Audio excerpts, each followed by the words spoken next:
Good evening. Just for the record, I'm Stephen G, S-T-E-V-E-N, G, Bowman, B-O-W-M-A-N, Chief of Police in the town of Smithfield. Yesterday afternoon at approximately 20 minutes to 7, Smithfield Police Department received a report of a missing person. We received a report that a Mrs. Naira, N-A-I-R-A, Davis of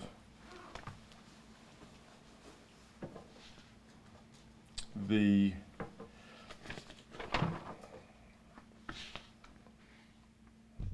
.300 block of Calvary, C-A-L-V-A-R-Y Way in Smithfield was missing. Her husband came to the police department indicating that she had left the residence at approximately 4 p.m. and had gone to visit a friend that's located in the .300 block of Lane Crescent. Approximately 4:30 p.m., the friend that she had gone to visit called the husband concerned that Mrs. Davis had not arrived.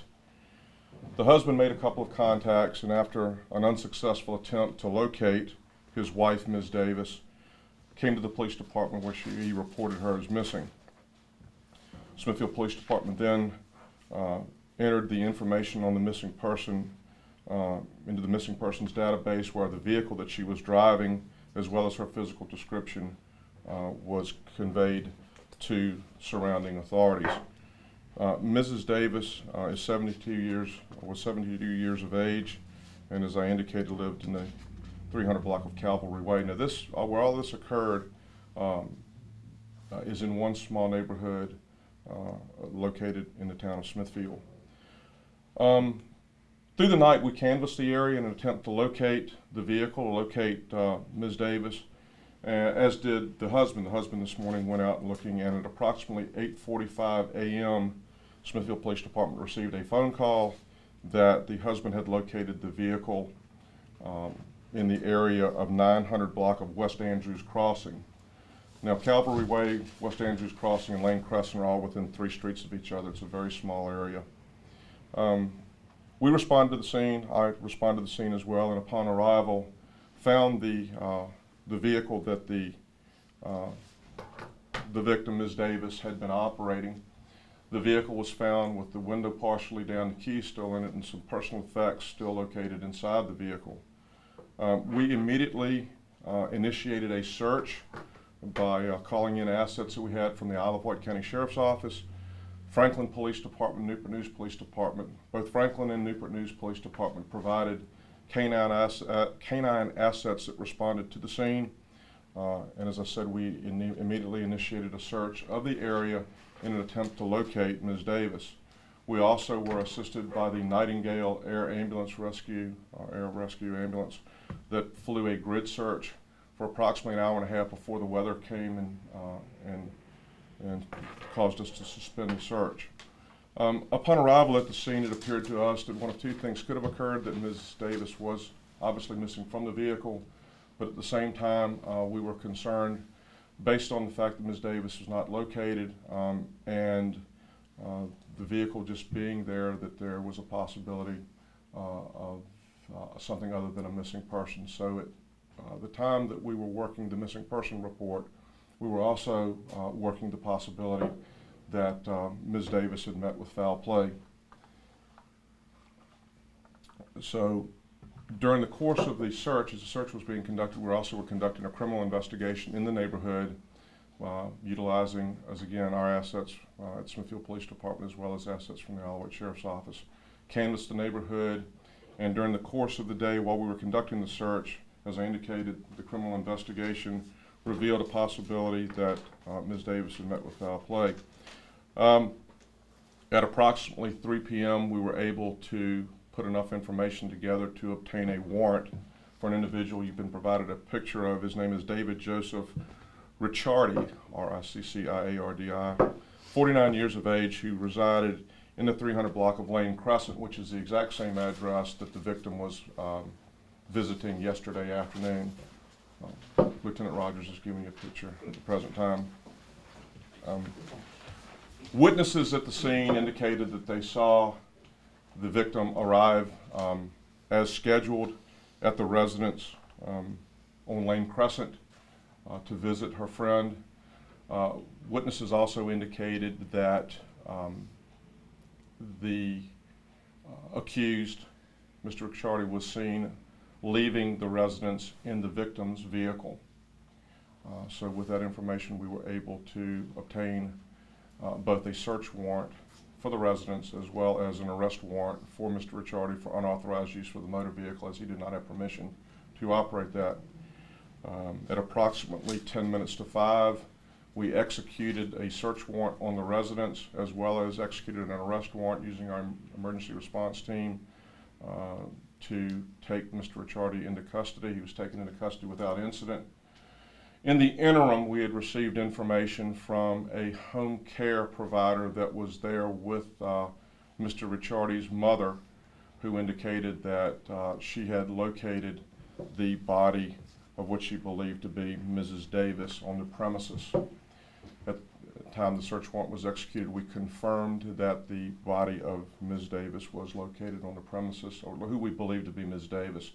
At the present time, the case, as far as identification, has been turned over to the Office of the Chief Medical Examiner, but based on the description that we received, as well as the clothing that was found at the scene, we are fairly confident that we have found the body of Ms. Davis. At the present time, we continue to process the scene. As I said, Mr. Ricciardi at the present time has only been charged with unauthorized use, but we expect those charges to be upgraded to first-degree murder before the night is over with. It's a very unfortunate situation, as all situations such as this are. By all accounts, the victim simply was paying a visit to a friend who was that she visited regularly, and why this occurred, we really don't have any answer, other than the fact that we are very confident with the evidence that we have the individual in custody that is responsible for this heinous crime. The public need not worry, as this is apparently an isolated incident, and we do, as I indicate, believe that we have the suspect responsible for this crime in custody. Have anything to add? No, sir. I'll be glad to take a few questions, but as I indicate, the investigation does continue, and any other further information will be provided in a supplemental update. But I will take a couple of questions, but that's where we are at the present time. Ms. McFarland? What was the method of, how did she die? That's undetermined at the present time. That will be determined by the Office of Chief Medical Examiner, who's taken over both positive identification as well as the cause of death. Just to clarify that, is it clear though that she wasn't shot, at least? I'm not, as I indicate, that's a different way of asking the question. I'm not at liberty to, because I don't know. Okay. I can't say what the method of death was, but that will be determined by the, as the kid. Where in the home was she found? By the I can't elaborate on that at the present time, other than the fact that she was located on the premises. Okay. Inside or outside? On the premises. Okay. Was the friend there?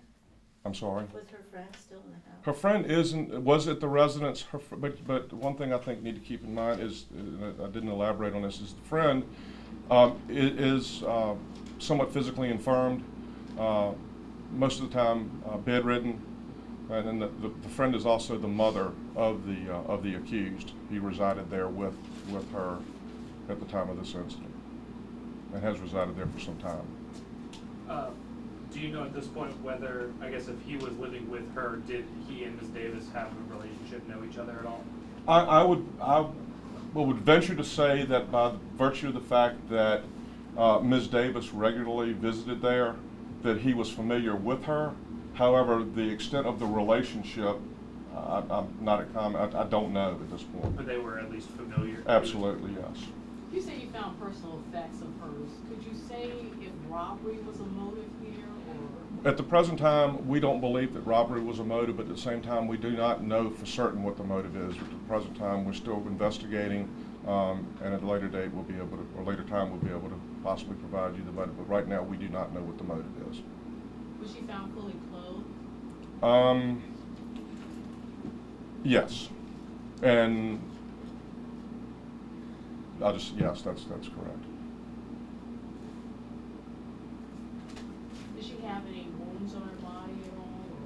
Again, it does appear that there was some type of encounter, but as far as the wounds at the present time, I'm not at liberty to explain exactly what they are Some because type of encounter, how? we believe that there was some type of encounter between Mr. Ricciardi and the lady as she entered the residence, but at the present time, as far as the extent of the injuries, what caused, we don't have any way of specifically knowing the cause of death at the present time until Well, does she have defense wounds or Ma'am, as I indicated, scratches? I'm not, or- based on our examination at the scene, I'm not able to describe that at this time based on my observations. And I was personally there at the scene, so I cannot comment on what was not there that I did not see.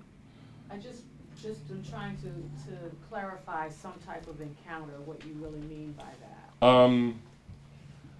What it appears is that upon arrival at the scene, the suspect encountered Ms. Davis and some type of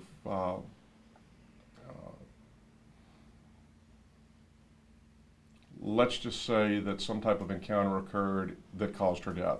And I'm not at the present time able to describe that or convey exactly what occurred, because that'll be a determination that the medical examiner makes. Is it fair to use the word attack? That would be fair to say. Yes, that's correct. I imagine that you guys are trying to, firm up your timeline on this, but was Miss Davis already there and then David got there? Was David there? We have reason to upon- believe that Ms. Davis arrived at the predetermined time that she was supposed to arrive at the scene, and that this attack that occurred, that we believe was perpetrated by Mr. Ricciardi, occurred upon her arrival at the scene. Okay. Is there anything known about Mr. Riccardi? We have had some encounters as far as calls are concerned over there. We're in the process, we'll pull that data.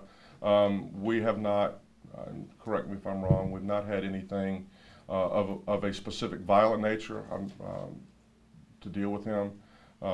Just some disturbance calls from time to time in the area that involved him, but nothing of this magnitude or this nature before. And nothing to indicate that he'd be predisposed to this type of activity. So back to that encounter, was she attacked violently, or you said she was attacked? We believe that she was attacked as she came in through the threshold of the door. And at this present time, I'm not going to get into any further as to, you've asked as far as, I don't know the cause, I have no way of knowing the cause of death until the chief medical examiner rules on that. And that's basically where we are. Was there a weapon involved? We do believe there was a weapon involved, but at the present time, that investigation continues and we're not certain what that weapon was. However, it was not a firearm. I apologize. Or it was not a firearm. Yeah, I Was it a apologize. knife? No, no.